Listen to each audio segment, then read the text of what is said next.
Bismillahirrahmanirrahim. Assalamualaikum warahmatullahi wabarakatuh. Alhamdulillah wassalatu wassalamu ala Rasulillah wa ala alihi wa sahbihi wa mawalah wa la hawla wa la quwata illa billahi wa ba'du. Salawat dan juga salam tahdiahkan kepada Rasul kita Nabi besar Muhammad sallallahu alaihi wa ala alihi wasallam. Ma'asyiral muslimin wal muslimat rahimani wa rahimakumullah. Pembahasan di malam hari ini kita akan membahas tentang buruknya kematian seorang ahli maksiat. Ma'asyiral muslimin yang dimuliakan Allah Subhanahu wa taala. Sebenarnya kalau kita menceritakan soal kematian, kematian ini sebenarnya bagi seorang mukmin adalah kenikmatan. Bahkan dikatakan kenikmatan terbesar setelah hidayatul Islam. Makanya Nabi Allah Yusuf alaihi salatu wassalam di puncak kenikmatannya dia mengatakan kepada Allah Subhanahu wa taala, tawaffani musliman wal hikni bisalihin. Ya Rabb, wafatkan aku dalam kondisi Islam dan gabungkan aku dengan orang-orang saleh. Artinya kematian bagi seorang mukmin itu nikmat yang sangat besar setelah hidayatul Islam. Tapi kematian bagi orang-orang kafir, bagi orang-orang musyrik ataupun fajir, ahli maksiat, maka kematian itu merupakan momok bagi mereka yang sangat menakutkan. Ma'asyiral muslimin yang dimuliakan Allah Subhanahu wa taala, lihat dari permulaan kematian saja. Disebutkan dalam sebuah hadis di mana Nabi sallallahu alaihi wasallam mengatakan, wa innal abdal kafir, wa fi riwayatin wa idza kana ar-rajulu as-su, idza kana fi inqita'i minad dunya wa iqbalin minal akhirati nazala alaihi minas samai malaikatun sudul wujuh ma'ahum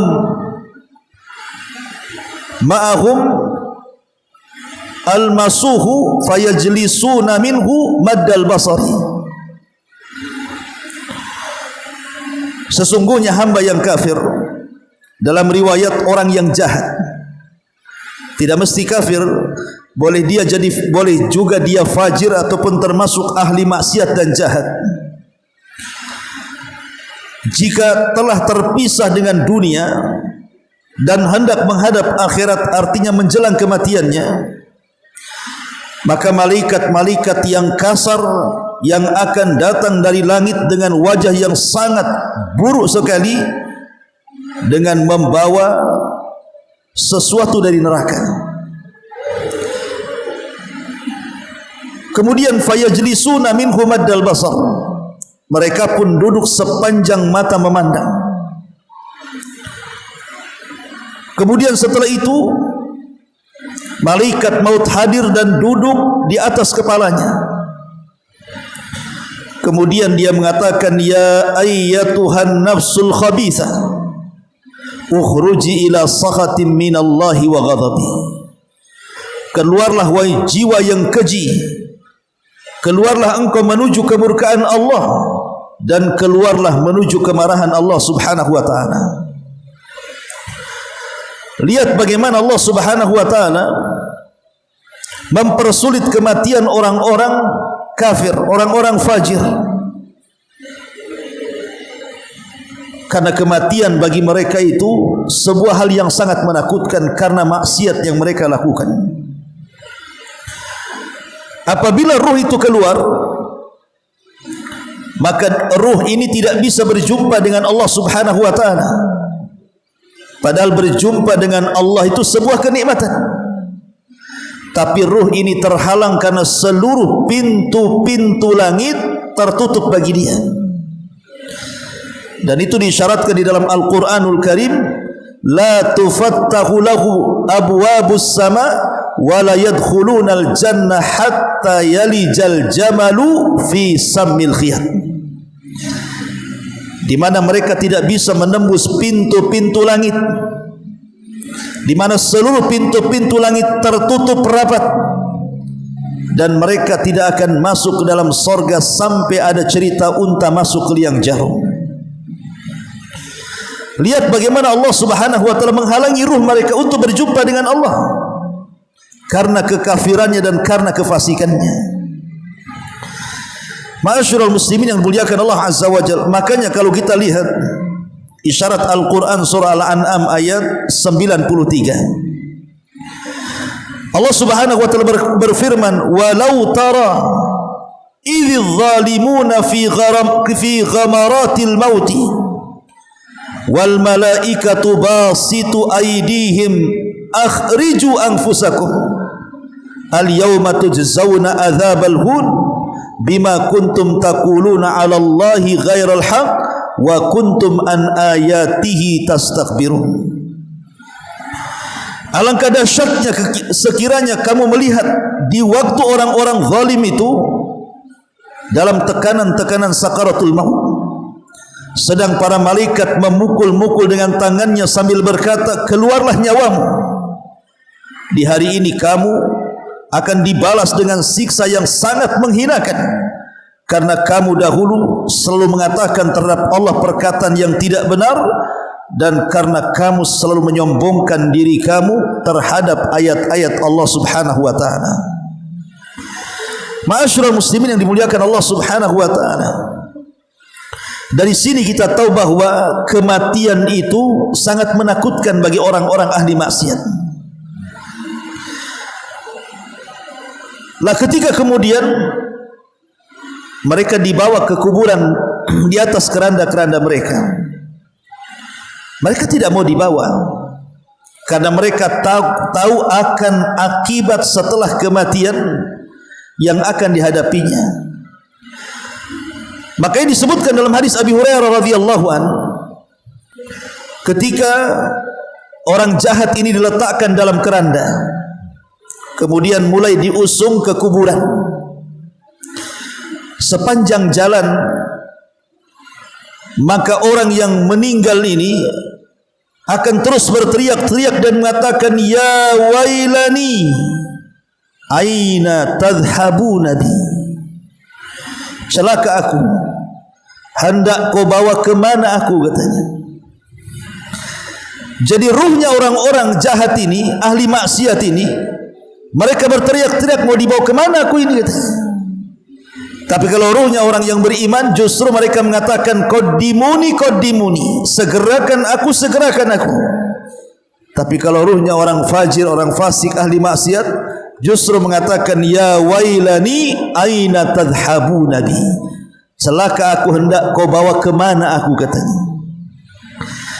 Jadi di kendaraan menuju ke kuburan saja mereka sudah teriak-teriak tuh, karena mereka tahu apa yang akan terjadi apabila mereka sudah masuk ke dalam alam barzah. Ma'asyiral muslimin yang dimuliakan Allah Azza wa Jalla, apalagi kalau sudah kemudian dimasukkan ke alam kubur, apa yang terjadi? Datang dua malaikat Munkar dan Nakir,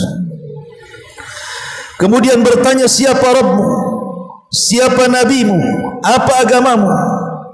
Karena dia orang fasik, ahli maksiat, orang kafir, orang musyrik, orang fajir, mereka tidak bisa menjawab pertanyaan yang sangat mudah itu. Dan mereka pun mengatakan, la adri, aqulu kama qala an-nas wa fa'altu kama fa'ala an-nas. Aku tidak tahu, katanya. Aku hanya mengatakan apa yang orang katakan, dan aku hanya berbuat karena melihat orang berbuat, katanya. Taklid. Ya. Ma'asyiral muslimin yang dimuliakan Allah Subhanahu wa taala, ketika dia tidak sanggup menjawab, maka Allah Subhanahu wa taala berfirman dari atas sana dan mengatakan, "An kadzaba 'abdi." Hambaku telah dusta, katanya. Karena dia sudah berdusta, fafrishuhu minan nar. Bentangkan pintu neraka, hantarkan kasur neraka ke dalam kuburannya. Wa albisuhu minan nar. Hantarkan pakaian-pakaian neraka ke dalam kuburnya. Waftahu lahu baban minan nar. Bukakan seluruh pintu neraka, hadapkan ke dalam kuburannya. Fayatihi min harriha wa sumumiha. Ketika pintu neraka dibuka, keluarlah rasa panas yang kemudian membakar kuburannya. Kemudian wa yudayyaku alaihi qabruhu, disempitkanlah kuburannya, hatta takhtalifa fihi adla'uhu, sehingga tulang belulangnya meremuk, sehingga dia menjerit kesakitan. Lihat bagaimana ngerinya kematian orang-orang yang ahli maksiat lagi fajir ini. Ma'asyiral muslimin yang dimuliakan Allah Subhanahu wa taala, lah dari situlah kemudian dia berangan-angan sekiranya mereka bisa hidup kembali ke dunia. Sebagaimana Allah mengatakan dalam surah Al-Mu'minun ayat 99 sampai 100, hatta idza jaa ahadakumul maut qala rabbirji'uni la'alli a'malu salihan fima tarak kalla innaha kalimatun huwa qailuha wa min waraihim barzakhun ila yaumi yub'atsun. Demikianlah keadaan orang-orang itu, sehingga apabila datang kematian kepada seseorang dari mereka, mereka pun berkata, ya Rabb, kembalikan kami ke dunia agar aku bisa beramal saleh terhadap apa yang telah aku tinggalkan dahulu.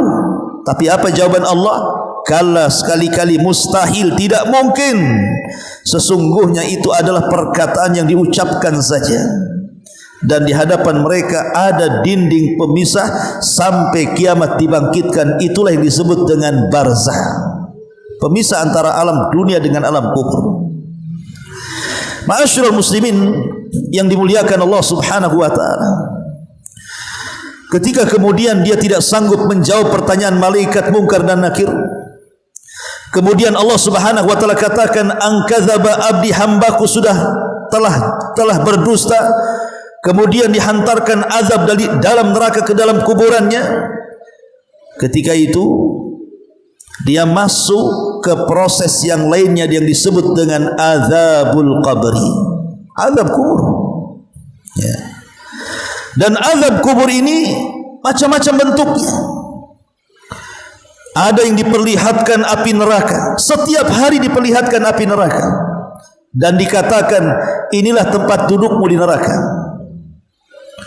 Ada yang dipukul dengan palu besi sampai kiamat dibangkitkan, yang kalau palu itu diletakkan di gunung Uhud, hancurlah gunung Uhud itu. Ada yang kemudian disempitkan kuburannya sampai tulang belulang rusuknya remuk, saling berpisah satu dengan yang lainnya. Bahkan ada sebagian mereka dirobek mulutnya, dimasukkan sebuah pisau bengkok, kemudian dimasukkan ke mulutnya, kemudian ditarik sampai ke tengkuknya. Kemudian diambil lagi pisau itu, diletakkan di sebelah kirinya, kemudian ditarik sampai ke tengkuknya. Subhanallah, ya. Ketika ditanya, dosanya apa orang ini kok kayak gitu kali? Maka malaikat mengatakan, itulah orang yang ketika di dunia berdusta hatta yablugha al-afaq. Dustanya itu sampai melambung ke langit. Apa maknanya dustanya sampai melambung ke langit? Zaman dulu para ulama ketika memahami hadis ini mungkin agak sulit. Kok ada dusta sampai melambung ke langit? Maknanya tersebar kemana-mana. Tapi hari ini baru kita pahami hadis ini. Kalau dulu menyebar berita hoax itu lambat kan sampainya. Mungkin satu kampung itu bisa berminggu-minggu baru semua dengar. Tapi hari ini cukup antum pegang handphone, buatlah perkara dusta, sebar hoax di mana-mana. Jangan cerita bulanan, satu hari sudah menyebar ke mana-mana. Itulah dusta yang sampai ke langit. Ada juga yang kemudian dimasukkan ke dalam pembakaran, para pezina. Ada juga yang dipecahkan kepalanya oleh batu.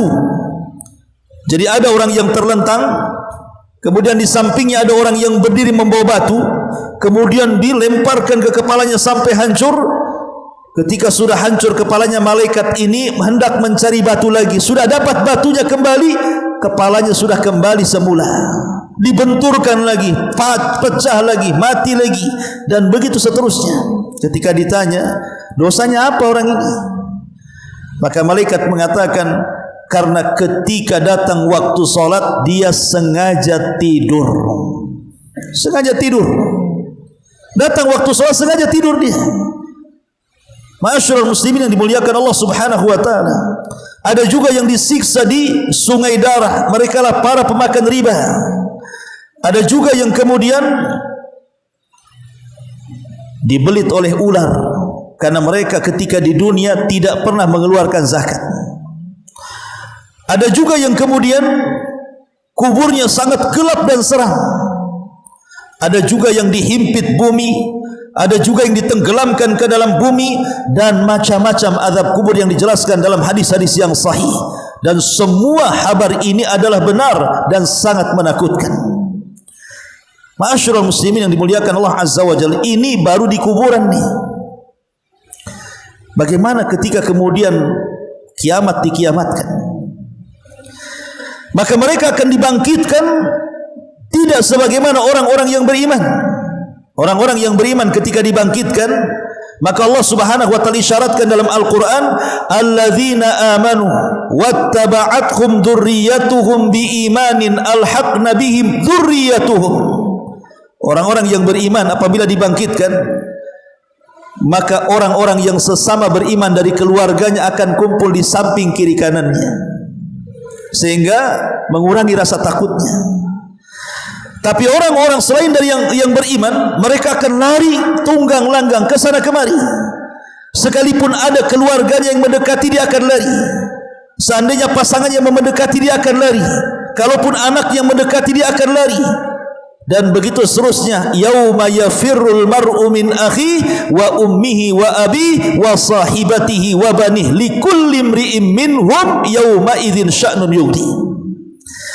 Di mana saudara akan lari dari saudaranya, orang tua akan lari dari anaknya, pasangan akan lari dari pasangannya, anak akan lari dari orang tuanya, dan begitu seterusnya. Pada hari itu masing-masing orang sibuk dengan perkaranya. Kenapa mereka lari coba? Bukankah kalau bersama enak? Tapi didekati lari, tidak mau berjumpa. Alasannya kata para ulama, karena takut kalau seandainya mereka mendekat kepada kita, mereka menuntut hak mereka di dunia yang kita tidak melaksanakannya. Boleh jadi kita kurang melaksanakan hak kepada istri kita sehingga istri kita menuntut kita, atau mungkin sebaliknya. Boleh jadi anak kurang melaksanakan kewajibannya kepada orang tua, atau sebaliknya. Makanya karena takut dituntut, masing-masing mereka saling menjauh dan lari dari keluarganya. Begitu tersiksanya mereka. Ma'asyiral muslimin yang dimuliakan Allah Azza wa Jalla. Kemudian setelah mereka pun dikumpulkan oleh Allah Subhanahu wa taala di padang mahsyar. Bagaimana Allah Subhanahu wa taala menyiksa mereka dengan cara matahari didekatkan 1 mil di atas kepala. 1 mil di atas kepala. Kemudian keringat bercucuran di mana-mana.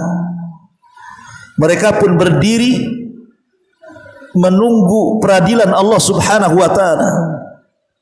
Dan Allah Subhanahu wa taala katakan, mereka akan berdiri di padang mahsyar itu bukan sehari 2 hari, 50.000 tahun.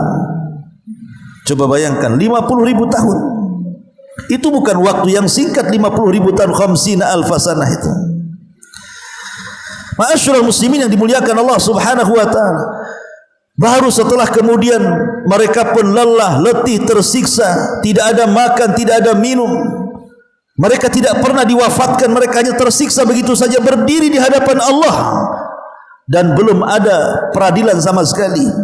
Baru kemudian di antara mereka minta bantuan kepada Adam, kepada Nuh, kepada Ibrahim, kepada Musa, kepada Isa, sampai kepada Nabi sallallahu alaihi wasallam. Maka Nabi SAW mau memintakan syafaat kepada Allah, tapi karena mereka orang-orang yang tidak layak dapat syafaat, mereka pun tidak dapat syafaat. Makin tersiksa lagi. Kemudian masuk pada proses hisab. Bagaimana Allah Subhanahu wa taala menggambarkan proses hisab ini? Di sana ada hisab yang mudah, di sana ada hisab yang sulit, dan orang-orang ini mendapatkan hisab yang sangat sulit sekali. Kemudian Allah Subhanahu wa taala ketika mengingatkan soal nikmat di dunia bagi dia, bukankah aku sudah memuliakanmu, menikahkan kamu dengan seorang pasangan? Bukankah engkau sudah aku berikan ini itu dan macam-macam. Allah ingatkan tu kenikmatan di dunia. Tapi mereka pun mengelak dengan kenikmatan itu dan mengatakan, bukankah aku juga sudah beriman kepadamu? Bukankah aku juga membaca Quran, bersedekah, puasa dan begitu seterusnya? Dia tidak mengakui itu. Ketika dia tidak mengakui, maka Allah Subhanahu wa taala akan datangkan banyak saksi kepada dia. Semua akan jadi saksi kejahatannya. Langit akan jadi saksi, bumi akan jadi saksi, para malaikat akan jadi saksi, termasuk badan yang ada di dalam badan kita ini semua akan jadi saksi, termasuk kulit kita juga akan jadi saksi. Bahkan kulit akan mengatakan bahwa badanku begini dan begitu dari kemaksiatan kepadamu ya Rabb. Maka badan protes kepada kulit, kenapa kau tidak bela aku, katanya. Maka kulit mengatakan, antaqan Allah, Allah yang membuat aku bicara, katanya. Allah yang membuat aku bicara. Makanya Allah mengatakan, yauma nakhtimu ala afwahihim wa tukallimuna aydihim wa tashhadu arjuluhum bima kanu ya'malun. Ketika mulut terkunci, tangan pula bicara, kaki pula jadi saksi. Coba bayangkan, ya. Sulitnya ini orang-orang seperti ini. Kemudian ketika mereka tidak lolos daripada hisab, mulailah kemudian beralih kepada pengambilan catatan. Orang-orang yang beriman, mereka mengambil catatannya dengan tangan kanannya, dan mereka pun bahagia dan mengatakan, ha umuqra'u kitabiyah, baca catatanku, katanya, saking bangganya. Tapi selain orang-orang yang beriman, ahli maksiat, orang kafir, orang musyrik, orang fajir, mereka mengambil catatan dengan tangan kirinya dan seolah-olah ingin membuangnya. Kemudian mulailah mereka disuruh untuk membaca catatan itu di halayak orang ramai. Karena catatan itu ada dua, ikhwan. Ada catatan global, ada catatan khusus. Adapun catatan global ini catatan yang bersatu seluruh umat Rasul dengan umatnya. Jadi satu catatan. Nuh ada catatan dengan umatnya, Syuaib ada catatan dengan umatnya, Nabi Ibrahim ada catatan dengan umatnya, Nabi Saleh ada catatan dengan umatnya, dan seluruh para nabi punya catatan satu buku dengan umatnya, termasuk juga Nabi kita Muhammad sallallahu alaihi wasallam ada catatan satu buku bersama umatnya. Abu Bakar di situ, Utsman di situ, Ali di situ, Abu Lahab, Abu Jahal, semua di situ, termasuk kita juga di situ. Kemudian Allah menyuruh kita untuk membaca di hadapan orang-orang itu, dari sejak zaman Nabi sampai yang terakhir mati orang Islam. Kita disuruh membaca catatan kita, coba. Apa enggak malu kita? Ketika Abu Bakar membacakan catatannya, semua amal saleh yang dibacanya, dari solat malamnya, dari puasanya, dari sedekahnya, semua yang baik-baik. Giliran catatan itu suruh Allah baca kepada kita, semua isinya maksiat, isinya ghibah, isinya zina, isinya mabuk, isinya judi, isinya macam-macam. Apa tidak malu kita di hadapan Allah Subhanahu wa taala dan makhluk yang dikumpulkan di padang mahsyar itu? Masyarul muslimin yang dimuliakan Allah Subhanahu wa taala. Kemudian masuk pada proses mizan, timbangan. Proses mizan timbangan itu 3 perkara yang akan ditimbang. Pertama badan kita, yang kedua amal kita, dan yang ketiga catatan kita, ditimbang jadi satu. Maka Allah mengatakan faman fa'amman thaqulat mawazinu fahuwa fi 'ishatir radiyah. Tapi waman khaffat mawazinu fa ummuhu hawiyah. Kalau dia ringan timbangannya, fa ummuhu hawiyah, maka dipastikan dia akan dijungkir balikan ke neraka hawiyah. Lihat bagaimana ma'asyiral muslimin yang dimuliakan Allah Azza wa Jalla. Makanya Aisyah ummul mukminin radhiyallahu anha ketika bertanya kepada Nabi sallallahu alaihi wasallam, "Ya Rasulullah, atadhkuru bi ahlika yaumal qiyamah?" Apakah engkau akan ingat dengan keluargamu pada hari kiamat ya Rasulullah? Maka Rasul mengatakan, adapun di 3 tempat orang tidak ingat siapapun. Kemudian menyebutkan salah satunya dalam timbangan. Ketika proses timbangan itu orang sudah tidak ingat siapapun. Dia hanya ingat dirinya sendiri sampai mengetahui betul apakah timbangannya berat ataukah timbangannya ringan. Ma'asyiral muslimin yang dimuliakan Allah Azza wa Jalla, setelah proses timbangan, maka mereka akan digiring ke sebuah tempat. Disitulah terjadi kisos sebelum titian Siratal Mustaqim. Tapi kisos bukan antar orang Islam dengan antar orang Islam, bukan. Boleh jadi kisosnya antara kita dengan orang kafir, boleh jadi kisosnya antara kita dengan binatang, atau kafir sesama kafir, dan begitu seterusnya. Karena kenapa kemudian kisosnya sebelum titian? Karena orang kafir tidak mungkin melewati titian, makanya terjadi kisosnya itu sebelum titian tuh. Umpamanya orang kafir mendolimi orang kafir yang lainnya, maka terjadinya kisos di situ. Kemudian orang Islam mendolimi orang kafir atau sebaliknya, ataupun mungkin orang Islam mendolimi binatang dengan cara menyakiti binatang, mengadu domba binatang, dan begitu seterusnya, maka terjadi kisos di sini. Baru setelah itu langit digelapkan, kemudian sirat pun dibentangkan, titian dibentangkan di atas neraka jahanam.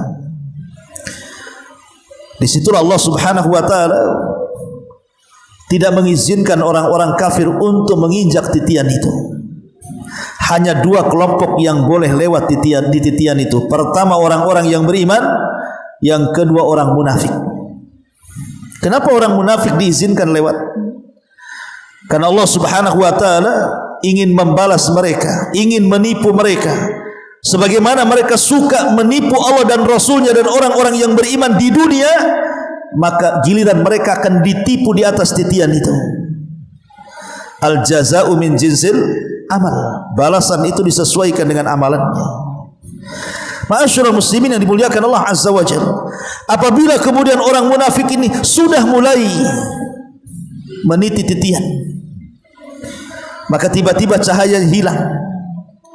Kemudian menyetop orang yang beriman yang punya cahaya. Tolonglah aku ikut dengan cahayamu. Kata orang mukmin, di dunia kau bisa tipu aku, di sini tidak bisa. Ambil cahayamu ke belakang, katanya. Ketika dia mengambil cahayanya ke belakang, tiba-tiba ada satu pintu yang menghalangi mereka. Zahirnya rahmat, tapi di balik pintu itu azab. Mereka masuk di situ, terjun payunglah mereka ke dalam jahanam. Ma'asyiral muslimin yang dimuliakan Allah Subhanahu wa ta'ala, adapun orang-orang mukmin yang berdosa, maka Allah Subhanahu wa ta'ala sudah menyediakan kalalib. Kalalib itu pengait, ya.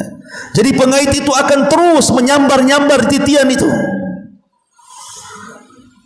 Kalau Allah Subhanahu wa ta'ala takdirkan dia banyak dosanya, maka dia akan terkait dengan kalalib itu dan dimasukkan ke dalam jahanam. Bagaimana coba? Karena titian ini masalahnya dia lebih halus dibandingkan rambut, lebih tajam dibandingkan pedang, dan dia tidak lurus tapi berbelok-belok, kemudian licin. Macam mana kita akan melalui jembatan sekecil itu? Hanya karena keimanan yang bisa melewati titian itu. Sehingga orang-orang yang beriman, ada yang seperti kilat sudah sampai di sana, ada yang seperti orang yang memacu kuda balap, tahu-tahu sudah di sana. Ada orang yang berlari, tahu-tahu sudah di sana. Ada juga yang kemudian berjalan merangkak jatuh, kemudian bangun, berjalan merangkak jatuh sampai Allah pun selamatkan sampai di ujung titian Shiratal Mustaqim itu. Tapi ahli maksiat yang keburukan mereka lebih banyak dibandingkan kebaikannya, mereka tidak selamat dan mereka harus masuk ke dalam jahannam.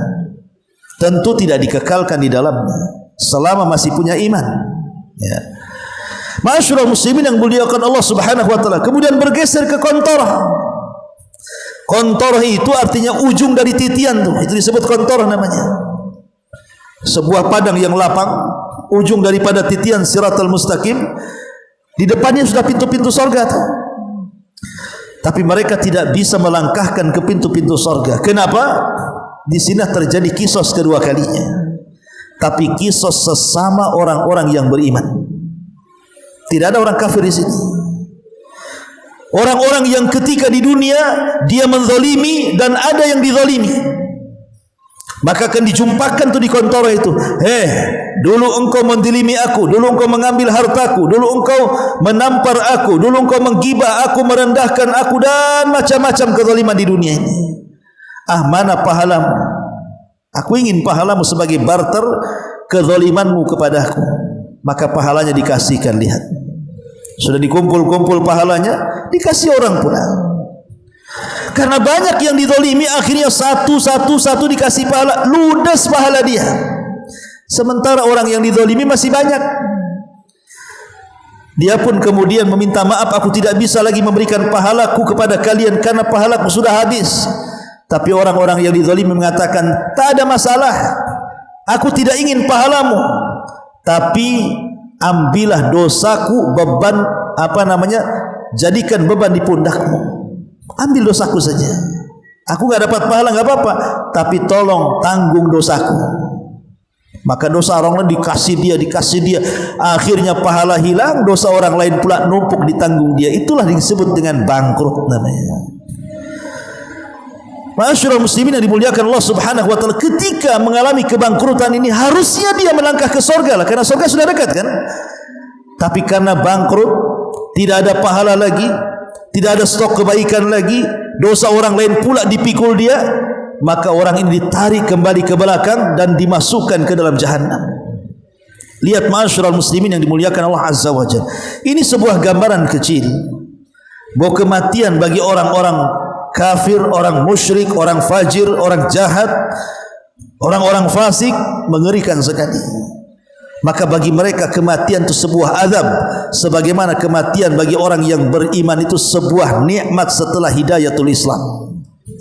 Ma'asyiral muslimin yang dimuliakan Allah Subhanahu wa taala, inilah gambaran bagaimana kematian yang sangat menakutkan bagi orang-orang yang banyak melakukan dosa. Wallahu a'lam bishawab. Mudah-mudahan ada manfaatnya. Ini saya bisa sampaikan. Subhanaka wa bihamdika asyhadu an la ilaha illa anta astaghfiruka wa atubu ilaik. Allahu ta'ala a'lam. Assalamualaikum warahmatullahi wabarakatuh.